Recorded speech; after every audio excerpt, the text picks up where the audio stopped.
افغانستان د نړۍ د ډیرو اوبو لرونکو هیوادونو په قطار کې نه دی، خو بیا هم د ګاونډیانو په پرتله د ګڼو غرونو د درلودلو له امله د اوبو کافي زیرمې لري. خو له بده مرغه افغانستان د خپلو اوبو له 1.1% برخې استفاده کوي او پاتې 9.8% یې ګاونډیان اخلي. افغانستان په 15 سیندوزو حوزو ویشل شوی چې د هلمند، آمو، کابل، شمالي او هریرود یا مرغاب حوزو په نومونو یادیږي. د اوبو د ښه مدیریت او په دې اړه د ستونزو د کمولو لپاره افغانستان ته پکار دي چې له خپلو ګاونډیانو سره د اوبو د ستونزو په حل پیل وکړي. د اوبو د مسلې په حل کې خنډ او راتلونکي ته یې پرېښودل د ګټې پر ځای نور هم زیانونه رسولی شي او ښایي ځینې ګاونډیان په همدې دلیل په افغانستان کې لاسوهنې ته دوام ورکوي او یا یې توجیه کوي. د افغانستان د اوبو په اړه لومړی باید له کوم ګاونډي سره ستونزه حل شي؟ راځئ پر دې وغږیږو چې افغانستان باید لومړی له کوم ګاونډي هیواد سره د اوبو پر ستونزو خبرې وکړي. په دې لړ کې باید لومړی د افغانستان د اوبو 15 حوزې وپیژنو. د اوبو لومړی حوزه د افغانستان د اوبو تر ټولو لویه حوزه د هلمند سیند حوزه ده چې نړیواله یا شریکه برخه یې تر نورو حوزو ډیره کوچنۍ ده. د هلمند حوزه چې د کابل د غرب له 80 کیلومترۍ څخه سرچینه اخلي، د موسی قلعه، ارغنداب، غزني، واړه رود سیندونه ورسره یوځای کیږي او د ایران سیستان ته ننوځي. د څېړنو پر اساس بیا هم ایران له دې حوزې څخه 40% ډېرې اوبه ترلاسه کړي دي. ایران سره د شوي تړون له مخې چې په کال 1983 میلادي کال کې د پخواني پاچا ظاهر شاه په وخت کې ترسره شوی و، په یو ثانیه کې ایران ته د هلمند د سیند څخه د بهیدونکو اوبو اندازه 22 متره مکعبه او 4 متره مکعبه د پاچا لخوا د حسن نیت او یا هم د ګاونډیتوب له مخې ورکول کېدی، چې په تړون کې دا هم راغلی و که افغانستان هر کله وغواړي په هر وخت کې او په هر حال کې که دغه اوبو ته ضرورت ولري نو کولی شي چې خپلې اوبه راوګرځوي.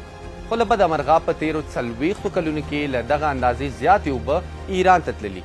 دا چې افغانستان پر خپلو اوبو کنټرول نه لري نو ایران له ټاکل شوي کچې د ډېرو اوبو په ترلاسه کولو عادت شوی دی. د هلمند د سیند په سر د 3 بندونو په جوړولو سره موږ کولی شو دغه لویه سرمایه په ښه توګه باندې مدیریت کړو چې د کجکي، بخش آباد او کمال خان بندونه دي. ایران مصنوعي څاګانې او کانالونه ورته جوړ کړي ترڅو اوبه بلې سیمې ته انتقال کړي. د ایران په خاوره کې مصنوعي څاګانې له سټلایټ څخه په اخیستل شوو انځورونو کې له ورایه ښکاري. د هلمند د تړون پر اساس افغانستان هر ثانیه 4 متره مکعبه اوبه د حسن نیت او ګاونډیتوب لپاره ایران ته وړیا ورکوي. ایران باید مجبور شي چې له افغانستان څخه اوبه په پیسو راونیسي. د نورو نړیوالو تړونونو پر بنسټ د هر متر مکعب اوبو بیه 50 سنټه اټکل شوې. نو که چیرې افغانستان د خپلو اوبو مدیریت وکړي او په ایران یې خرڅ کړي نو د کال 132 میلیونه امریکایي ډالر ترلاسه کولی شي. نو که چیرې افغان دولت بیا ځلې د هلمند سیند د اوبو پر سر مذاکره کوي، لومړی باید د ایران څخه د هغو اضافه اوبو پیسې وغواړي چې وار له مخه ایران ته بهېدلې. د اوبو دویمه حوزه د افغانستان د اوبو دویمه لویه حوزه د آمو سیند ده. د آمو حوزه چې د پامیر له غرونو سرچینه اخلي چې د واخان، کوکچې، پنج او کندوز واړه سیندونه ورسره یوځای کیږي تشکیل شوې ده. 1126 کیلومتره د افغانستان په خاوره کې بهیږي او مرکزي اسیا ته ننوځي. افغانستان له پخواني شوروي اتحاد سره په 1946 کال کې د آمو سیند په اړه یو تړون لاسلیک کړ چې پر اساس یې افغانستان کولی شي د آمو سیند څخه په کال کې تر 9 میلیونه متر مکعبه پورې اوبه واخلي. د اوبو دریمه حوزه د مساحت له پلوه د افغانستان د اوبو دریمه حوزه د کابل سیند حوزه ده چې اوبه یې د ډیورنډ تر کرښې اوړي او بیا له کشمیر او پنجاب څخه د راوتلو اوبو سره تر یوځای کېدو وروسته د هند بحر ته ولیږي. دا حوزه د کابل اندس حوزې یو برخه ګڼل کیږي چې په هغه کې د هند، کشمیر او پاکستان سیمې هم راځي. د کابل سیند حوزې څخه په کال کې 1.15 میلیارد متر مکعب اوبه تورخم ته نږدې له ډیورنډ فرضي کرښې راوړي. له دې کچې په کال کې تقریبا 10 میلیارد متر مکعب اوبه له چترال سیمې کونړ سیند ته راځي. دا حوزه د افغانستان 10.1% سطحي اوبه لري. د اوبو څلورمه حوزه د افغانستان د اوبو څلورمه حوزه د هریرود سیند حوزه ده. غربي حوزه ده چې د فرارود او بالامرغاب سیندونو څخه تشکیل شوې ده. ایران او ترکمنستان ته دغه اوبه بهیږي. د اوبو 5مه حوزه د شمال حوزه چې د شیرین تګاب، سرپل، بلخ له رودونو تشکیل شوې او په افغانستان کې بهیږي. دا حوزه د افغانستان سرپل، بلخ، سمنګان، جوزجان ولایتونو او د بامیانو یو څه سیمه تر پوښښ لاندې راولي.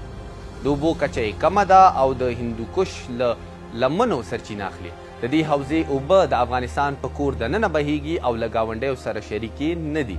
ویلی شو چې د افغانستان له هرې حوزې ډېرې اوبه بهر ته ځي او باید افغان حکومت یې کنټرول او له ګاونډیانو سره د اوبو د ستونزو لپاره لاس په کار شي. اوس که راشو د اوبو اقتصادي ارزښت ته، په داسې حال کې که چیرې موږ خپلې اوبه په ښه توګه مدیریت کړو نو موږ کولی شو بهر ته د لارې نشتون تر یو اندازې ښه بدیل ولرو.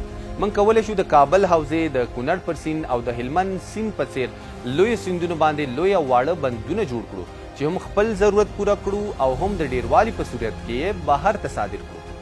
زموږ د هیواد طبیعي جوړښت د بندونو جوړولو ته ښه سازګار دی او په کم مصرف کولی شو یو بند وتړو او په دې سره موږ د ګاونډي هیوادونو له وارداتي برېښنا څخه هم خلاصېدلی شو.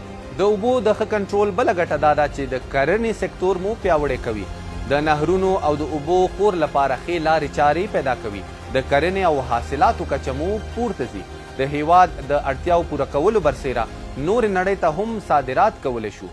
د وچو میوو سربیره که د هیواد شمالي او جنوب لویدیځې دښتې په ښه توګه خړوب شي نو غنم، وریجې او تازه موسمي میوې سبزیجات هم د هیواد د اړتیاو پوره کولو وروسته د نړۍ مارکیټونو ته هم صادرولی شو. د هیواد په کچه شاوخوا 20 د اوبو لوی او واړه بندونه شته چې د اوبو او برېښنا وزارت یې د خوندیتوب په موخه تخنیکي ستونزې څیړي او رغوي. په افغانستان کې د اوبو د بندونو جوړولو په اړه د ګاونډیو هیوادونو چارواکو وروستیو څرګندونو ته په کتو په دغه هیواد کې یو نظر دا هم دی چې په ځینې ولایتونو کې ناامني هلته د اوبو بندونو د جوړولو د مخنیوي لپاره رامنځته کیږي. څه موده مخکې د افغانستان په لویدیځ فراه کې د افغان امنیتي ځواکونو او طالب وسلوالو ترمنځ سخته جګړه وشوه. په دغه ولایت کې د فراه رود اوبه مخامخ ایران ته وربهیږي، خو اوس افغان حکومت پر دې سیند د بخشاباد بند جوړوي. د هغه وخت د افغانستان د ملي دفاع وزیر طارق شاه بهرامي د فراه جګړه د اوبو جګړه وبلله او وی ویل د فراه جګړه مطلقاً او دقیقاً د اوبو د مدیریت جګړه ده. له کله نه چې سلما بند جوړ شو او د بخشاباد د بند لومړني کارونه پیل شوي موږ په دې دښمنۍ اوښتي یو. د هیوادونو ترمنځ طبیعي منابعو ویش باید په مساویانه توګه وي چې سیمه ییز امنیت خوندي، د هیوادونو ترمنځ همکاري زیاته او نړیوال اصولو ته درناوی وشي. ولسمشر محمد اشرف غني اوبه د افغانستان شتمني ګڼي او د مهارولو او د مدیریت لپاره یې وار وار ټینګار کړی دی.